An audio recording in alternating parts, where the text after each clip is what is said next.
Hi, I'm Bob Sanborn. I'm President and CEO of Children at Risk. And we're here today to talk a little bit about a groundbreaking study on sleep in the children of Texas. And what we've done today is really bring together a lot of the research on sleep, but also specifically assign it to zip codes within our cities in Texas and looking at the impact of sleep on children and success. So we have a good cast of characters here to talk about this today. Here in the North Texas, Dallas, Fort Worth area. Sharon Jones is with us. Sharon is the equity officer with Children at Risk and the Texas Racial Equity Collaborative. Sharon, welcome. Also with us today is Christina Tomachoff. She is in Fort Worth with Mattress Firm. She is the district manager for Mattress Firm, and we're excited to have her here as Mattress Firm is our partner in doing this study. Also with us is Sharmali Roy. She's the director of the Center for Social Measurement and Evaluation at Children at Risk. Also out of Dallas, Dr. Kendra Hamilton, who is a licensed school psychologist. We're real excited to sort of get that on the ground input on this from Dr. Hamilton. Thank you for being here, Dr. Hamilton. And then also Guadalupe Fernandez is here. Guadalupe is the director of the Children's Immigration Network at Children at Risk.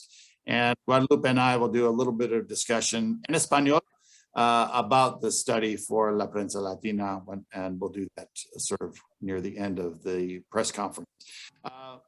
First off, it's real important to know sleep. We all know this. Sleep is very important. And our moms used to always say, right, better get your sleep. That's how you can be successful if you get your sleep. And you know what? We didn't always listen to her. We knew she was right, but we didn't always listen to her. And we feel the same way about sleep now.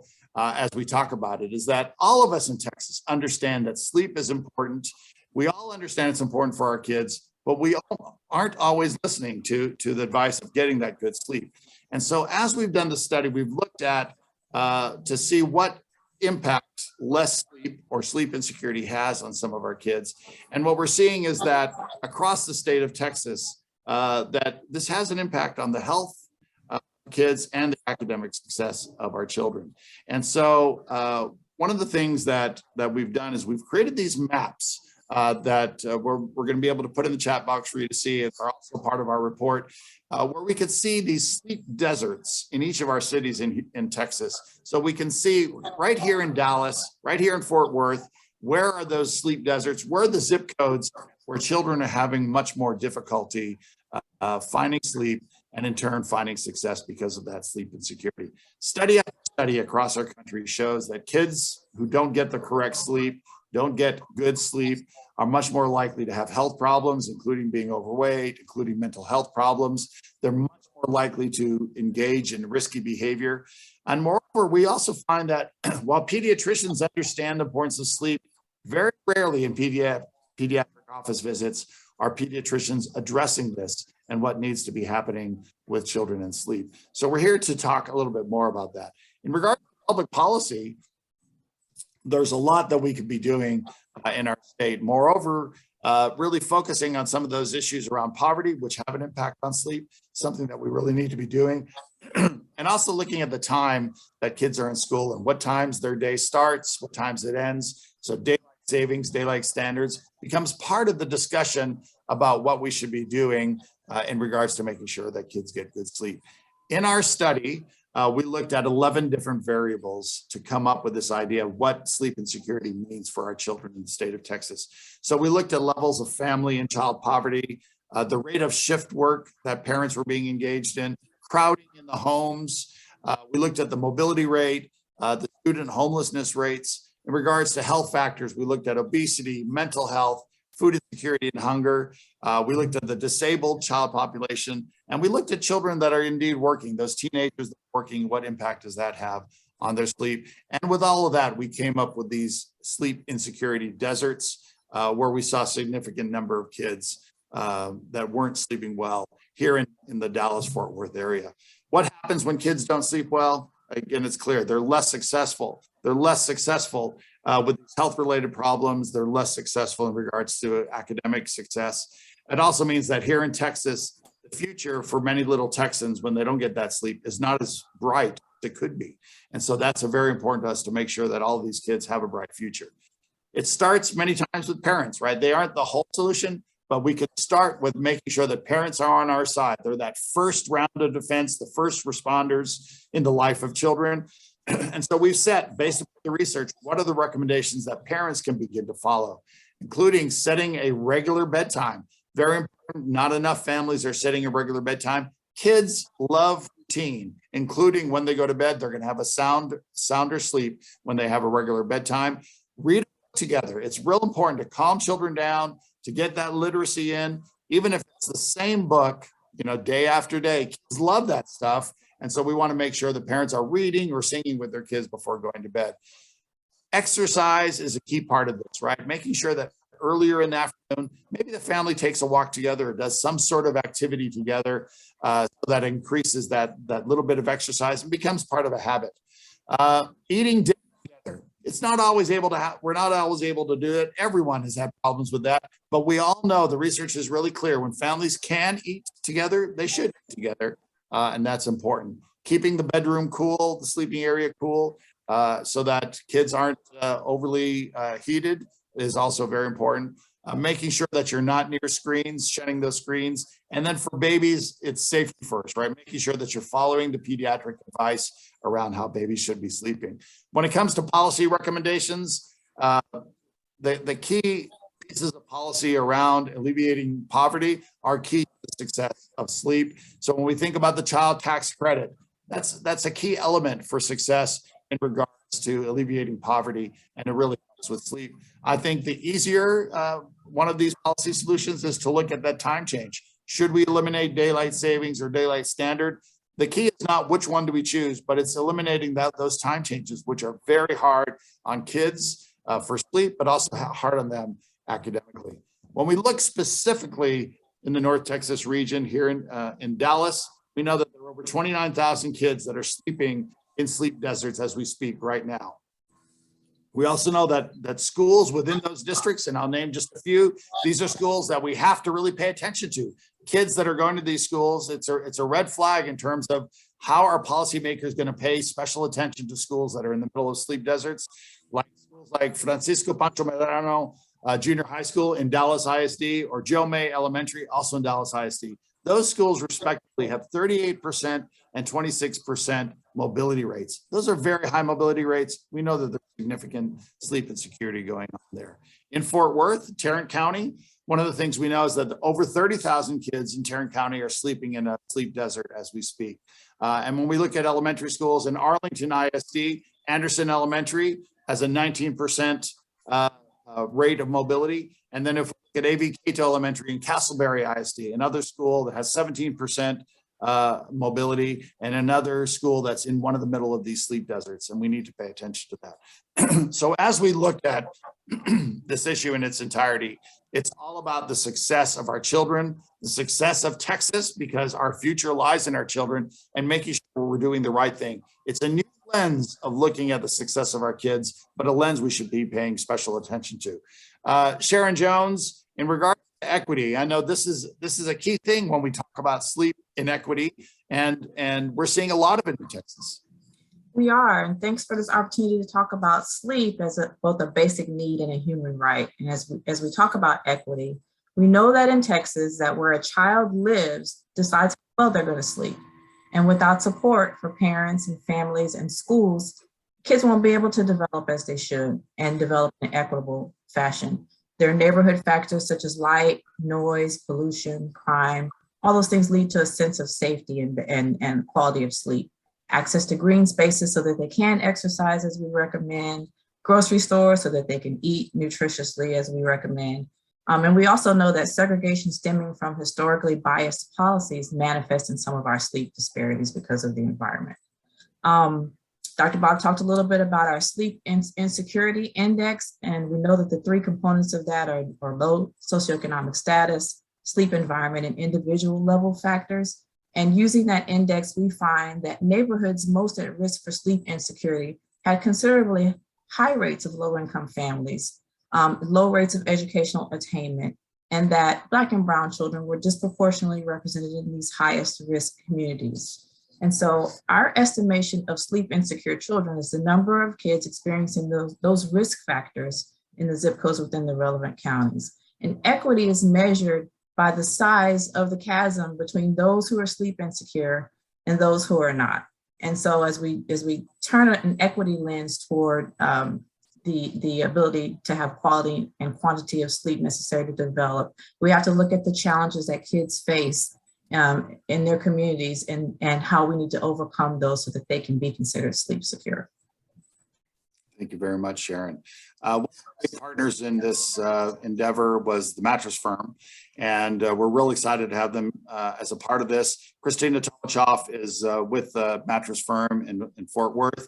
Christina, give us your take from the Mattress Firm perspective on doing this study and doing the work around sleep insecurity. Yes, thanks for having me. I'm really excited to talk about this.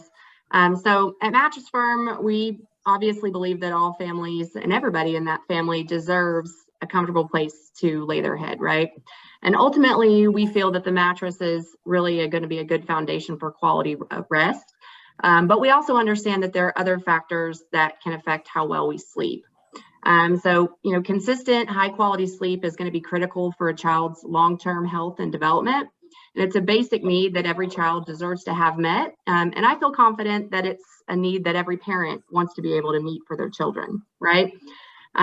So there's many factors that can affect quality sleep, including those that might be out of the parent's immediate control, such as poverty, hunger, shift work, things like that you mentioned before. So, for all of these reasons, Mattress Firm is really proud to partner with Children at Risk on this project, because Children at Risk is known for really focusing on fulfilling the holistic needs of children and examining where, these issues affect child well-being. The data presented today really confirms much of what we already expected. Our children don't have equitable access to sleep. Socioeconomic status, race, ethnicity, or even just the street that they live on continues to have an influence over the quality and the quantity of hours that our children are getting. So we feel that sleep can definitely be the solution to a lot of the mental and physical well-being concerns that we have for our children. And I think that by partnering with Children at Risk, we can really help address the root causes of childhood sleep insecurity. I thank you very much, Christina. It's just so basic, right? I think that all of us know, if we're hungry or if we don't get a good night's sleep, we just don't do well in life, right? All of us, that's how it works. And it's so often we forget this has the same impact on our kids and really our future. So thank you very much. And thank you for Mattress Firm for being a partner with us. Sharmali Roy is the director of our Center for Social Measurement and Evaluation. Sharmali, one of our parental recommendations is start early, right? And all of us, it is about starting early. Talk a little bit about that. And as the primary author of this study, talk about maybe some of the surprises for you that you found. Yeah, so thank you again for the opportunity to do the study, for Mattress Firm for funding this. I think one of the takeaways was just that understanding that sleep can be a preventive against so many health issues, ranging from behavioral things to chronic diseases later on in life. So that was just a very key takeaway in terms of, as you were saying, like our parents tell us to sleep, but then we often have competing, where if you're a high achiever in school, you have clubs and other things you're a part of. If you're, having to work, there's just like things that you have to get done before you can sleep. But how much that sleep really matters in terms of the deficit of being able to prevent future things was just like a very eye-opening thing in terms of understanding even how early it starts in terms of prenatal health. Women who are not getting enough sleep, have high levels of cortisol. And so even that in terms of in utero, hormonal changes and stress hormones can affect the baby's development. And then that again continues into birth in terms of the environment being able to provide that cool, good, cool room that is appropriate for the child's body, and being able to have enough hours in that where there isn't like shift work going on, where the parents are, coming in and out. And that's again things people can't help, but just how all of these different factors that are outside the control of the parent that end up affecting the child's sleep, but then also being something that parents and a family that can also just look at some of the things that they can do in the households that can also help them. So it was interesting to see that how many things we could be doing that maybe were, because we don't give the importance of sleep that is due worth, we just aren't treating it the way it should be. Sharmali, one of the interesting things that you and I have talked about is the importance of time and sleep. And, I mentioned at the top this whole idea of the daylight savings, but it's much more than that. It's how school districts set the times for elementary, middle, and high school, right? And knowing that, maybe starting at 8 is good for an elementary kid, but anyone who's had teenagers, we know they're not really functioning. Well, they're probably not functioning until 11 o'clock, but they really should be going to school maybe at least at 9 or 9:30. That's a key research finding. It's not just something that mom came up with.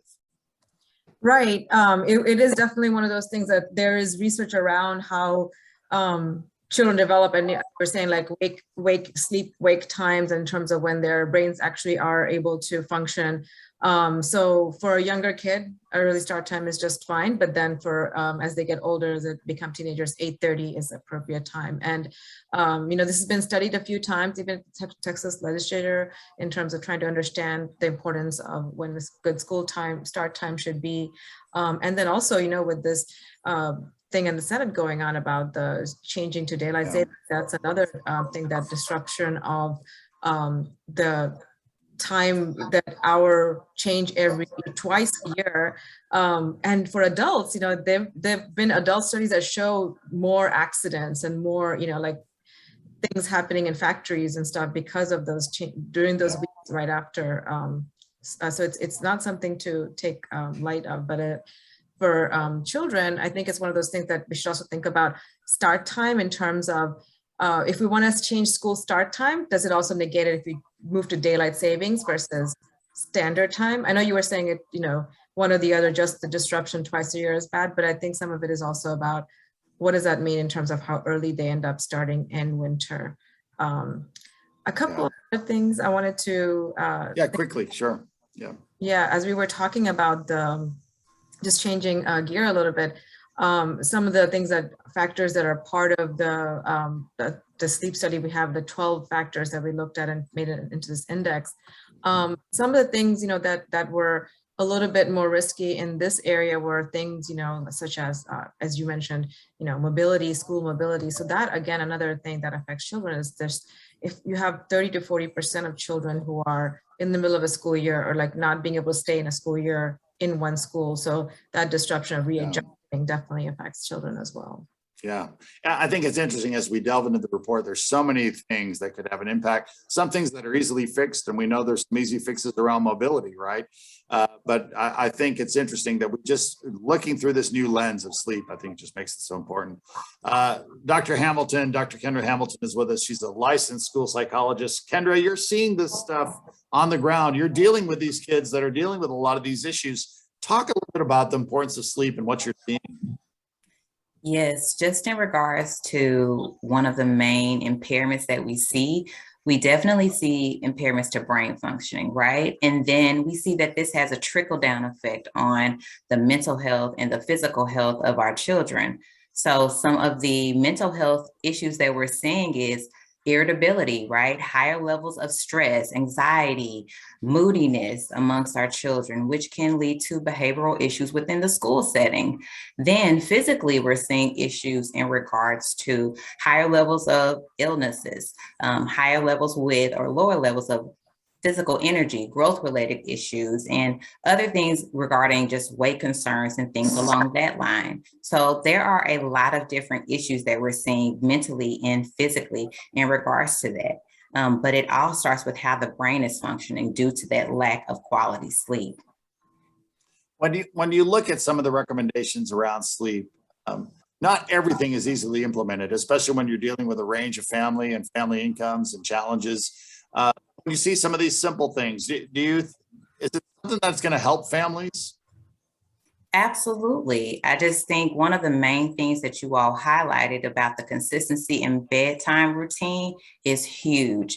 And from my vantage point, that is an area where there's a lot of struggle. And so if we can just start with that particular component, as well as reducing screen time, it can make a tremendous turnaround with some of our students. And I think what should not be surprising is how open parents are when they know that the well-being of their child is going to be impacted. People do change habits, right? Especially if they're simple habits to change, right? It's sort of amazing. So thank you very much, Dr. Hamilton. Sharon, did you have a question for Kendra that you wanted to ask? I think you covered it, but one thing that I'm concerned with, and that I think we're all concerned with, the most timely topic is the pandemic. And I'm wondering if you've seen an uptick in behavioral problems or other developmental issues related to sleep during these last couple of years. Sure, we've definitely seen just some changes in regards to lack of sleep post the pandemic, right? I would say that we're seeing changes in children's inattention, their focus within the class, and memory and recall and retention. And of course, that shows up within the school setting tremendously. And so those are just some of those key areas that we've been seeing. Yeah, the pandemic has set kids back in so many ways, right? Out from basic needs to academics. And so getting that good sleep is going to be important, right? As well as food and everything else that's needed, and mental health care, right? Dr. Hamilton, I think that's going to be an important part of the success of our kids. Thank you very much for being with us today. Dr. Hamilton is a licensed school psychologist out of Dallas. Para la prensa latina, algunas palabras en español. Guadalupe, ¿qué puedes decir de esto, de qué estamos hablando hoy? Claro, hoy estamos orgullosos de presentar nuestro estudio titulado Descanso y Resiliencia, donde exploramos la inseguridad del sueño en Texas y aquí en nuestra región de Dallas-Fort Worth. Mattress Firm apoya el buen dormir y estamos agradecidos por su colaboración en ese reporte. La comida, la vivienda, la ropa y el sueño son necesidades básicas que todo niño merece tener cubiertas. Todos los padres quieren satisfacer estas necesidades básicas y entienden la conexión, así como nos contaba la mamá. Dormir es importante para nuestro bienestar. El estudio nos muestra un número significativo de niños en nuestra región y en Texas que no duermen bien. Y sabemos que la falta de dormir perjudica la salud y el bienestar de los niños y de nuestras familias y el éxito de nuestra región. La desigualdad y disparidad del sueño en el estado y en nuestra región es muy alarmante, así como lo damos en este reporte. El reporte también destaca recomendaciones para asegurar el bienestar de los niños a través del sueño, así como recomendaciones para padres para asegurar que nuestros hijos puedan dormir bien, así como establecer un horario regular para dormir, hacer ejercicio, cenar juntos y sanos como familia, asegurar que el ambiente esté fresco para mejor comodidad mientras duermamos y controlar el tiempo que nuestros pequeños están con sus tecnologías, con sus computadoras, pantallas. Igualmente destaca recomendaciones de pólizas para apoyar a los padres de familias en asegurar el buen dormir de nuestros hijos, así como pólizas que alivian la pobreza en nuestra región, que directamente contribuye a la desigualdad de sueño, y seguir apoyando los recursos que existen en nuestra comunidad, así como nuestras escuelas y las psicólogas como Dr. Hamilton, que apoyan a nuestras familias con las necesidades básicas que todos los niños merecen, y las pólizas que eliminan las barreras que las familias puedan acceder a las necesidades básicas. Igualmente, los quiero invitar a nuestro evento el jueves, que está titulado Una oportunidad de luchar, necesidades básicas y éxito infantil, donde exploraremos los desafíos que enfrentan nuestras familias de hoy para satisfacer las necesidades básicas de nuestros hijos. Tendremos interpretación en español disponible. Thank you very much, Guadalupe. And Guadalupe mentioned our big summit coming up on Thursday. Can you talk a little bit about that real quickly? Sure. We have a summit coming up called A Fighting Chance, Summit on Basic Needs. We're going to be talking with experts in the field as it relates to the study that we are talking about today on the importance of sleep for children. We'll be talking about our recommendations, and we'll be hearing some best practices from experts in the field for parents and professionals alike to take heed of. So for more information, you can go to childrenatrisk.org, look at our events. Registration is free. We'd love to have you hear more about this issue and find out how you can help kids and families get more sleep, better sleep in Texas. Great. And as a final thought, Christina, I want to thank Mattress Firm for getting engaged, right? Whenever we have a corporate partner who really wants to focus on the wellness of our children and the holistic wellness of our children, it's something that all of us want, right? Good corporate partners, good corporate stewards of the future of our children. From Mattress Firm's perspective, Christina, is this something that is part of the culture of Mattress Firm that you guys sort of are partnering with us on this? Absolutely. So at Mattress Firm, we know that if people sleep well, they can live well, right? And so that includes our children. So I really feel that together with this new research on childhood sleep insecurity, that we can better understand the needs of Texas children and take the action that's necessary to address them. And I look forward to at Mattress Firm stores, you know, when I have a new mattress for the child, they give them the list of recommendations for the parents, right? Mm-hmm. So that parents are all engaged on this as well. So I look forward to Absolutely. that possibility. Very good. Well, thank you all very much. Thank you. Everyone here on the call is available for further interviews, should anybody care to follow up on that. And we thank you all very, very much. And let's have a great day. Sleep well. Thank you.